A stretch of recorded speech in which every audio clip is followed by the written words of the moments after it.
G'day, Julio. Great to have you on the call today. No worries, Vaughan. Good to have a chat. Okay, so we've been a SecAlerts user for a little while, and I think it's really, I think this is really the right time for SecAlerts, given all the hype and the number of vulnerabilities that are just being released right now. This torrent of new vulnerabilities.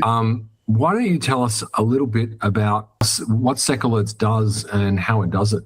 Of course. In short, SecAlerts matches vulnerabilities to client software. We use, rather than rely on NVD and its possible delays, we use information as soon as it's released by a variety of sources, vendors, social media, researchers, right through. I've got, I think, more than 100 different sources where we get the information from. That's sort of in a nutshell. We also allow clients to reduce the noise or cut out the noise, so they're just not getting bombarded by every vulnerability that becomes available. So can use an array of filters that they can use to cut down what they want to see and when they want to see it. Nice. So we've got our email channel. Let's see how easy it is to set up a webhook channel. Let's go across to Cydarm first of all. Got a brand new Cydarm stack here. We're going to create a connector under Advanced Connectors. We're going to select the connector type of webhook endpoint. I'll call it SecAlerts. Receive vulns from SecAlerts channel. And over here, we'll put in a case description of test vuln. We're going to copy this webhook URL from here and then just submit that. Okay, create a new channel, make it a webhook. We'll paste in our URL, call it send vulns to Cydarm, and then hit create. And we have a channel. Next step here is we probably test this. So we're over here back in Cydarm, and we'll go to the case list and see if that worked. And there is our test vulnerability. So we'll click into that.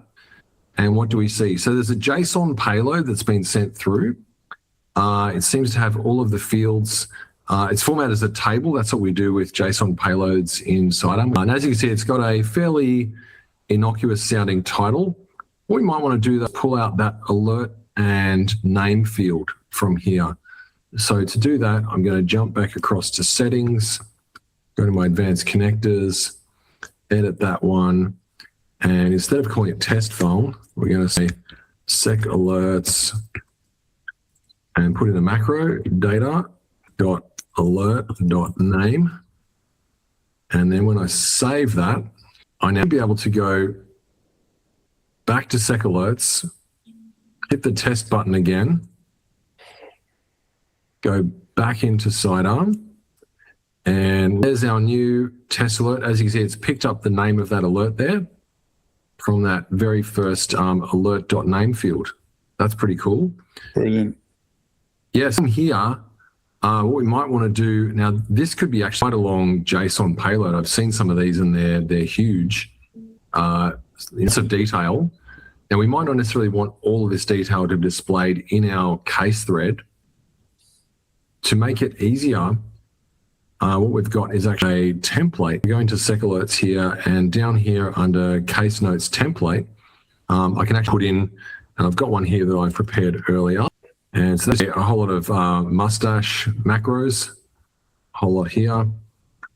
We'll submit that and give that a couple of seconds to update. Here, the next time we get a real alert, and these have been test alerts so far, it's going to use that template to render the information. Let's do one more test fire and see if our new macro is working. Back to the case list, there it is. Okay, and we have this templated result here, along with the full payload. Now let's drill through the full payload and turn that into a summary. We use Markdown for this. Makes it easy to read, easy to render. And just to show what this looks like on a real alert, I'm going to now send a payload that I'd captured previously. This is real SecAlerts data. So we're just going to send this through to the webhook directly, and hopefully that will show up here in the case list. There it is there. And there's the original, that's actually 330 kilobytes of text. That's got, really interesting here is whether we can look at the summary, which is probably immediately actionable. We've got a vulnerability group here, got a description, TLS vulnerability, and so on. So, all right, so what we've got here is we've been able to combine the power of SecAlerts at capturing all of your vulnerabilities from the equipment you're actually running or the software you're actually running, and wiring that up in a matter of seconds to send data through to a Cydarm case. So what do you reckon, Julio? It's great. It's great that you can incorporate SecAlerts into Cydarm in such a way. Yeah, so from here you could take over and begin on the response. Great for vulnerability management teams. Yeah. Really looking forward to working with you and the team more, Julio. This is a great integration. Absolutely, Vaughan. No, it's been great so far, and we're looking for continuing the partnership. Awesome.